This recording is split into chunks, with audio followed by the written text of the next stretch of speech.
2006 চনৰ আগৰ বিদ্যালয়সমূহক আমি প্ৰাদেশিকৰণ কৰাৰ বাবে সিদ্ধান্ত গ্ৰহণ কৰিছিলোঁ। কিন্তু প্ৰাদেশিকৰণ সিদ্ধান্ত কৰিবলৈ যাওঁতে সেই সময়ত কিছু লোকৰ আক্ষেপ থাকি গৈছিল যে কেইটামান চৰ্ত পূৰণ কৰিব নোৱাৰাৰ বাবে তেওঁলোকৰ বিদ্যালয়সমূহ প্ৰাদেশিকৰণ নহলগৈ। মই যোৱাকালিৰ কেবিনেটত আমি সকলোৱে লগ লাগি এটা সিদ্ধান্ত লৈছো যে প্ৰাদেশিকৰণৰ বিষয়টোত আকৌ এবাৰ দৃষ্টি নিক্ষেপ কৰিবলৈ 20 জন ছাত্ৰ লাগে, কাৰোবাৰ ছাত্ৰ 19 জন আছিলে। 2006 চনৰ প্ৰতিষ্ঠাৰ আগৰ প্ৰমাণ লাগে, কিন্তু বসুন্ধৰা নাথাকাৰ কাৰণে মাটিৰ পাত্তা পোৱা নাছিলে।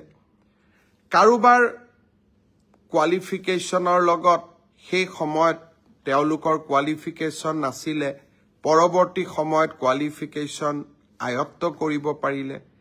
যিসকল লোক সৰু সৰু ভুলৰ কাৰণে বাদ পৰি গৈছিল তেওঁলোকক প্ৰাদেশিকৰণৰ আওতাত আনিবৰ বাবে শিক্ষামন্ত্ৰী ৰণোজ পেগু, কেশৱ মহন্ত আৰু জয়ন্ত মল্ল বৰুৱাক লৈ আমি এখন কমিটি কৰি দিছো, যাতে কমিটিখনে আমাক উপযুক্ত পৰামৰ্শ দিব পাৰে আৰু মানৱীয়তাৰ দৃষ্টিভংগীৰে আমি অন্তত কিছু লোকক সহায় কৰিব পাৰোঁ।